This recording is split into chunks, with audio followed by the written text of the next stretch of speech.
Bonjour, bienvenue sur la chaîne de Saint-Malo. On se retrouve avec Aurélien qui a fait 5e au WCQ de Vire. Donc écoute, on t'écoute pour ta profile, tes ressentis sur le tournoi, etc. J'ai encore joué Vosless. Elle ressemble un peu à la deck profile de ce que j'ai fait avant, donc je vais aller un petit peu plus vite. Parce qu'on va rappeler que tu as fait un top 8 à Nantes il y a 2 semaines. J'ai fait top 5 aussi. 5 aussi, ok. Donc top Ah. 5, top 5, donc pas de deadbox. En X1 aussi. Mais là, je suis devant Guillaume Marron. En X1 Le aussi. message est passé. Le message est passé. Le tournoi s'est bien passé. J'ai eu très peur round 1, je suis tombé sur Kokolo, qui jouait un deck horrible. Standexton, Houston, non? Ouais, au Ruston, il m'a mis vanité, pas d'effet de monstre, terrain du magicien, pas de magie. J'ai dit, ouais, vas-y frère, j'abandonne. Mais j'ai gagné parce que j'ai gagné le dé, merci. Et autrement, globalement, un peu de tout, ça s'est bien passé. Et en fin de round du Snake Eyes, du cash tira, du Snake Eyes, enfin de la méta. Et là, j'étais carré et ça s'est très très bien passé. Et je perds ma seule game contre Antoine, le gars de chez nous qui joue Van Kishoul. Il me 2-0 en 14 minutes. Je meurs sur une hache et après il me shifter, je me fais détruire. Donc voilà. On est parti pour la profile. Tu me dis quand t'es bon. Vas-y, vas-y. Du coup, les normal summon, j'ai mis 3 lots. Rien à dire. Les 3 Divine Race plus la Trias. Très fort. J'ai eu plusieurs fois Trias en main et du coup ça fait des bons baits à hyperm et tout, donc c'est très très bonne carte. J'oublie aussi que des fois je peux la tribute et je peux faire un effet dans le cimetière qui tribute 2 elfes pour détruire une carte. C'est un truc qu'on fait pas souvent mais qui peuvent sauver certaines games. Le papy, je l'ai eu un peu plus que l'ancien WCQ, on veut pas l'avoir en main et bon en vrai carte de fou mais pas idéal de l'avoir en main. J'ai joué 3 Saphira, meilleure carte du deck personnellement. J'ai joué 2 Soravis, meilleure carte aussi, j'ai presque hésité à la jouer à 3. Les 2 Skulls, rien à dire. Hein. Les 2 Magies. J'ai joué 2 Prep. Je voulais rester à 40. Si je jouais à 41, j'en jouais 3. Mais en fait, il y a des combos qui sont un peu bizarres. C'est quand t'as des mains genre prep, ça et ça. Et là, vous allez me dire, ouais, c'est 3 cartes et tout. Mais en fait, ça arrive trop souvent, ça. Ça arrive trop souvent. En fait, dès que t'as ça en main, si t'as une des deux là, c'est la merde. C'est un peu chiant parce que du coup, si tu actives ça, tu peux plus activer Saphira. Si tu actives Saphira, tu peux plus activer ça. Donc du coup, tu dois chercher des baits, genre ça pour H ou ça qui se fait H et tourner autour. Mais bon, c'est un peu bizarre, mais c'est pour ça que j'en joue que 2. Donc ça c'est bon. On joue la piège et 3 barrières. Rien d'exceptionnel. En free spot, j'ai joué 2 pots de prospect. Pour cut, parce que j'ai mis un call by et un TTT. Les pots de prospect, mon carry, je vais rejouer à 3, je pense. C'est trop fort. Ils m'ont trop carry toutes les games. Il y a juste Droll qui fait très mal, mais autrement, la carte est exceptionnelle. Et call by et TTT. Call by, je l'ai très peu touché. J'ai touché une fois en go second contre un Snake Eyes full board et j'ai pas réussi à le remonter. Donc je suis un peu déçu. Je suis pas tombé contre Branded, donc je suis un peu déçu aussi. Mais en soi, sur le papier, c'est une des meilleures cartes du jeu. Et TTT. Oh, TTT en fait, déjà, j'ai bien aimé ce ratio parce que tu peux pas draw. Si tu fais pot de prospect, tu peux pas draw avec ça. Et si tu draw les pots de prospect, c'est très mauvais aussi. Donc le ratio était bon. TTT, c'est la meilleure carte du jeu et la pire en même temps. Si tu l'as en main et que tu peux pas l'utiliser parce que t'as pas une trappe, ou que tu prends une imperm, ça m'est arrivé, je prends une perm, j'ai perdu. Par contre, tu prends une hache, tu prends un Veiler, tu prends une Mourner ou un Droll, t'as gagné en fait. Parce que tu regardes la main et c'est trop fort. Donc c'est à la fois la meilleure et à la fois la pire, donc du coup je la joue en one-off. Mais je sais pas si je vais changer ou pas les ratios. Mais en tout cas, les pots de prospect, ils m'ont carry à chaque fois. Donc ça, c'est vraiment, je sais pas trop. Et j'aime trop jouer à 40 pour la stabilité des lots et des prep, des end traps, enfin la stabilité tout court quoi. Donc on verra. Mais et c'est pareil, ça m'est déjà arrivé d'avoir les deux en main. Alors là c'est une dinguerie, hein, parce que là t'enlèves la hache et après tu fais TTD derrière, c'est auto-win. Donc sur le papier c'est des bonnes cartes, mais le troisième pot m'a un petit peu manqué quand même. Pour le side, j'ai rejoué encore les 3 drôles. Pour le match mirror, pour les decks Manadome, pour les decks un peu bizarres, et elles m'ont servi. Elles m'ont carry contre le Manadome, elle m'a hard carry. Oh merde, pardon. Oh, excusez-moi. J'avais oublié ça. J'avais oublié les Après, entraps. ça joue pas à 40, ça joue à 30, c'est ça? Ça joue à 30. Les entraps, le classique, 3 H, 3 Veiler, 3 Imperm. Je pense que dans tous les decklix, il faut jouer ça. Ça, parce que Branded existe et elle est trop polyvalente. Et ça, c'est les meilleures cartes du format. Genre, j'en ai parlé à un Snake Case, dès qu'il normal H ou qu'il le spé, mais il se résout jamais. Il s'est jamais résolu de la journée parce qu'il se fait défoncer la tête, quoi. Donc, ça, c'est les meilleurs attrapes du format, pour moi. Ensuite, j'ai joué un Mourner et j'ai remis 3 Nib. J'ai remis 3 Nib parce que dans Hostless, en fait, je trouve que Nib, elle est bonne, quoi. Elle est bonne pour tribute, elle est bonne pour... quand tu l'as, tu peux l'activer. Enfin, j'ai trouvé utile. Et au WCQ de Nantes, elle m'a servi qu'une fois. En réel. Et en WK... Enfin, après, pour tribute, elle m'a servi, bien sûr. Et ce WCQ-là, elle m'a servi... elle m'a fait gagner des games. Genre... donc, je sais pas quoi penser de Nib. Genre, c'est à la fois la meilleure... et... Je pense que c'est pas une mauvaise carte dans Voiceless. Elle est toujours utile. Dans un autre deck... Ben, je comprends que tu la joues pas en fait. Mais dans Voiceless, elle te sert. Donc, voilà pour ça. Du coup, je disais au side, excusez-moi, je me suis un petit peu perdu. J'ai vu où side. Ok. Du coup, je disais, je mettais les 3 drôles qui m'ont servi aussi. Et j'avais peur de Flunder. En fait, j'avais peur de Flunder Branded. Et j'en ai pas touché un seul. Alors qu'il y avait beaucoup de Flunder. Et il y avait genre très peu de Branded.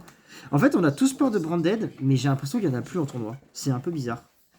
Donc, tu sais, on parle de la banlist, de la puppet, machin et tout, mais en vrai, il n'y en a pas tant que ça des branded. Hein. Et des bons branded, il n'y en a pas beaucoup en plus. Le deck est très dur à jouer. Donc non, je pense que je ne changerai pas mes drôles en side. J'ai joué 3 Bestial et le Magna. Ils m'ont bien aidé dans le match mirror. Ils m'ont bien aidé... contre Tir à la mente. J'ai suis trouvé contre un tir. Il a pété un plomb d'ailleurs. Hein. Genre, j'avais une main ok, mais dans ma main j'avais H plus Magna. Et j'ai tellement arrêté qu'à la fin j'ai fait je déclare Magna. Ou que il a vu ça, il a pété un plomb. Il fait ouais, il a tout en main. Du coup, il a complètement abandonné. Et je trouve que c'est des bonnes cartes dans la méta. Mais si Brandon n'existe plus, on verra. Je remettrai peut-être les Ghost Bell. Je trouve que Ghostbell est meilleur contre Voiceless que les Bestiales. Mais très content de ce choix. J'ai rejoué à la Dorian. Merci à toi. Le package Floodgate à 5. Parce que c'est un bon ratio, 5. Concrètement, c'est trop fort. C'est la même limite, il n'y a rien à dire. C'est crack broken.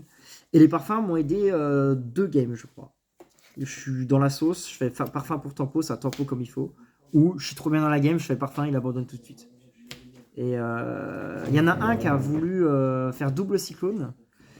Et du coup, derrière, en fait, cyclone c'est un bon counter. Donc il fait chaîne 1 cyclone, je fais 2 skull, 3 un autre cyclone.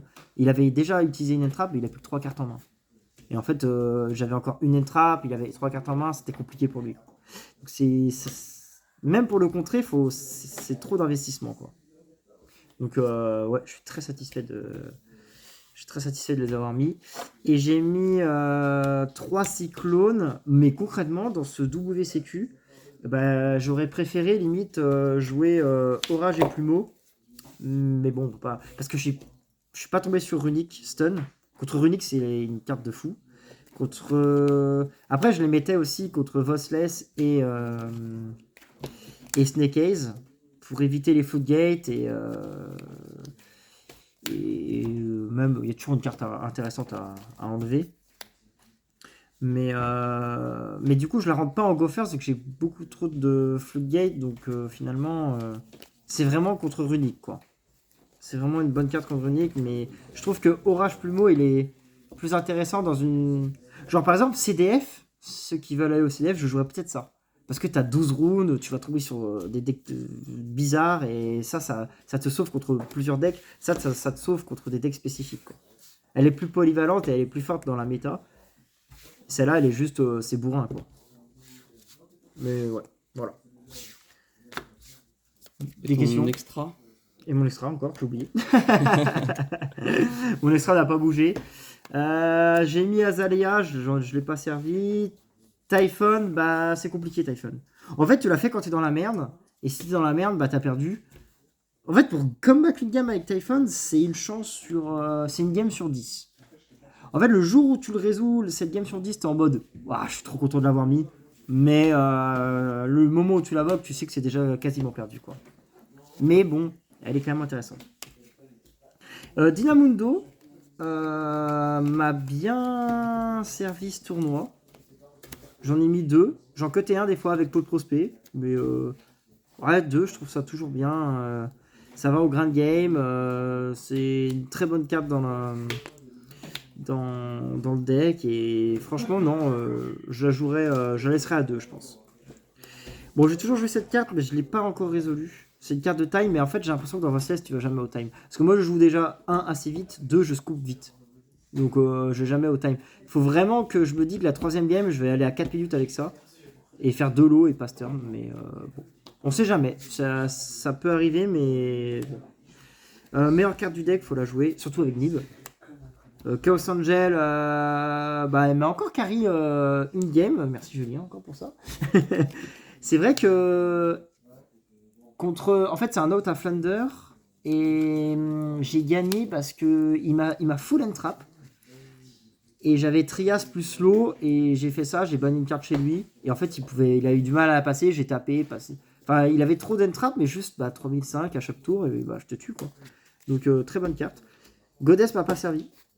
Mais on sait jamais contre les towers. SP, très bonne carte dans le deck, dans la méta même général. Celle-ci, elle est très forte, la Charmeur est très forte dans la match mirror. Je la joue que dans le mirror quasiment. Celle-ci, quand il y a des choses intéressantes en ténèbres, pourquoi pas. Et puis après, ça va souvent sur Goddess. Mes targets à... Comment on appelle ça? Merde, j'ai plus le nom. À Divine Race. Généralement, quand je fais une test, je suis dans la merde ou je suis trop bien. Genre, j'ai tout en main, je fais ça pour détruire une carte. Ou je sais qu'il y a une carte qui va poser problème et je vais le faire et je vais essayer de tourner autour.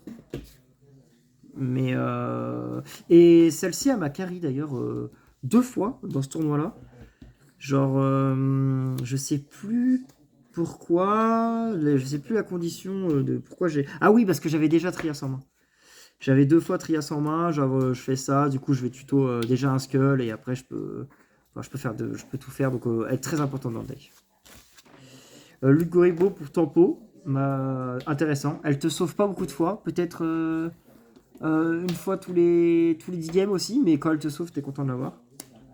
Et IP, quand t'as une main de Zinzito et que tu peux te permettre de faire une petite IP pour faire une chaîne SP tour d'après, c'est du win more, mais quand ça arrive, t'es content. Ok, ben merci beaucoup. Est-ce que tu as un petit mot de fin? Rien de spécial. Félicitations Antoine pour le top. Bien joué. On était 3 à WCQ de Vire sur 88 personnes et il y en a 2 qu'on top. Donc Team Samalo en force. Félicitations à Arthur qui a fait top 1 avec son Snake Ace Kashira qui a X0, qui a tué tout le monde. Donc ça, j'étais trop content pour lui. Et voilà, après, il y avait la team Météor aussi, petit clin d'œil à eux. Mais ouais, c'était un bon WCQ, un petit peu le zoo au niveau des decks, mais dans les top tables, tout le monde se reconnaissait. Donc, comme d'hab, on va dire. tous les tryharders étaient en haut et ça bagarrait bien fort en haut. Mais il fallait vraiment aller en haut de table très rapidement parce qu'on a eu Anthony qui a fait une draw, une victoire, une défaite. Et il est tombé sur des trucs horribles et bon, il a un peu give up le tournoi, quoi. Mais ouais, préparation CDF, je jouerai certainement ce deck là aussi. On verra. Et on attend la baliste. Bien sûr. Bravo en tout cas. Merci. Salut. Ciao.